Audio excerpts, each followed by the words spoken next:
Non, Ali Benarbia avait pris 2 matchs de suspension à l'issue de son exclusion à Lyon. Il est passé devant la commission de rattrapage de la discipline de la Ligue nationale de football. La sanction a été ramenée à un seul match de suspension. Voilà pourquoi il est présent à la Méno. Par contre, Christophe Robert... Laurent Robert, pardon. Oui.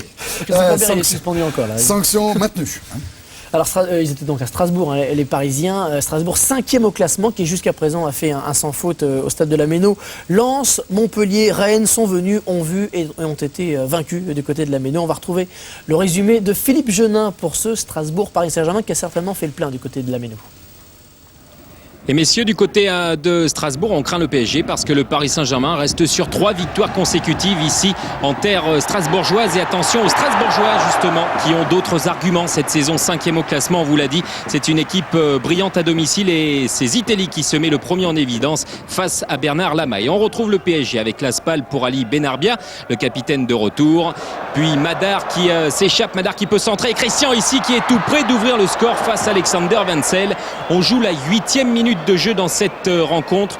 Grosse frayeur devant le but de Strasbourgeois. Et regardez Christian, c'est du talent qui vient contrôler ce ballon. Il aurait pu marquer là son premier but sous les couleurs du Paris Saint-Germain. Philippe Bergerot recadre un petit peu son équipe. Il y a besoin de trouver des solutions. Mais attention à ce coup franc strasbourgeois de Teddy Bertin. Cette frappe lourde, très lourde qui passe tout près du poteau de Bernard Lama. Une frappe flottante. Alors il en a marqué comme ça, Teddy Bertin, des buts notamment sous les couleurs du Havre. Et on retrouve ces Strasbourgeois remuants avec Habib Bey. Ballon pour Endo qui s'infiltre, Endo qui tente sa chance ici, une frappe puissante qui passe tout près de la cage du Paris Saint-Germain. Regardez, Bernard Lama a été battu et regardez la trajectoire, ça frôle le poteau gauche de Bernard Lama. La touche pour Strasbourg avec une tête de la SPAL, un amorti de la poitrine pour Benarbia et Mourati ici qui tente sa chance pied gauche. C'est sans danger pour Alexander Wensel. Toujours 0-0 dans cette rencontre. Ce sera d'ailleurs le score à la mi-temps. Et puis Pierre Mankowski est un petit peu tendu parce que les Parisiens s'accrochent, sont tenaces comme ici avec Pierre Ducrot qui s'échappe. 1-2 avec Madar. Pierre Ducrot qui s'infiltre. Pierre Ducrot qui va frapper ici et ça se termine dans le petit filet. Des buts d'Alexander Wensel.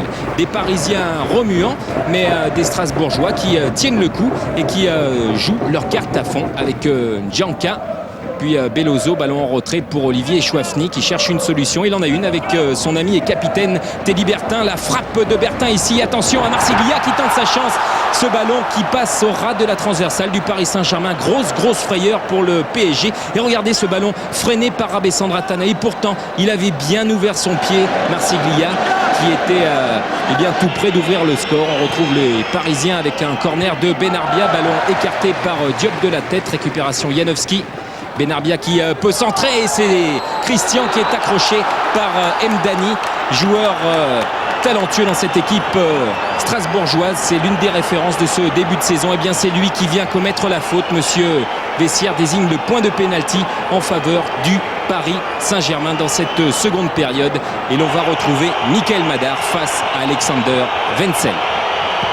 Contre-pied parfait pour Mickaël Madar qui permet au Paris Saint-Germain de mener 1-0 Racing Club de Strasbourg. 3e but de la saison pour Madar. C'est également son 2e pénalty. Il en avait inscrit un lors de la 3e journée face à Rennes. Toujours à l'extérieur. Madar félicité ici par l'international albanais Mourati. Et attention à la réaction quand même de ces Strasbourgeois avec Luyindula qui vient de remplacer Zitelli. Luyindula très remuant. Luyindula qui est passé, qui se fait contrer. Mais Monsieur Vessière siffle parce que Luyindula a été accroché par Rabé Sandratana, empêché de se mettre sur son bon pied, de pivoter. C'est un coup franc. Coup franc avec Echouafny et puis Bertin et c'est Okocha qui détourne ce ballon. Attention à la récupération de Endo, le centre de Endo, la tête d'Echouafny et ça passe pour l'égalisation. Quelques minutes après avoir encaissé le pénalty de Mickaël Madar, Strasbourg égalise grâce à Olivier Echouafny et c'est un petit peu le paradoxe dans cette équipe. Olivier Echouafny, c'est le meilleur buteur, 3 réalisations, félicité par les 30 800 spectateurs qui ont fait le déplacement à la Méno et qui ont soutenu leur équipe. C'était vraiment une très bonne ambiance et bon service d'Endo qui permet donc à Olivier Echouafny d'inscrire son 3e but de la saison et surtout à Strasbourg d'égaliser face au Paris Saint-Germain. Des Parisiens chahuté. Pierre Mankowski recadre son équipe. On joue les dernières minutes de cette rencontre. Strasbourg semble accuser un petit peu le coup physiquement. Et attention à Benarbia qui est passé, qui s'infile, qui frappe. Et c'est Habib Bey qui vient sauver ses partenaires de la défaite. Habib Bey, d'ailleurs, ancien joueur du Paris Saint-Germain. Il a joué 2 ans là-bas, et notamment en division d'honneur.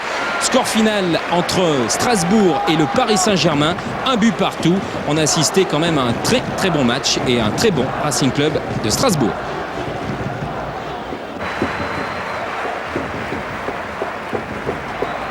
Le premier point perdu à domicile par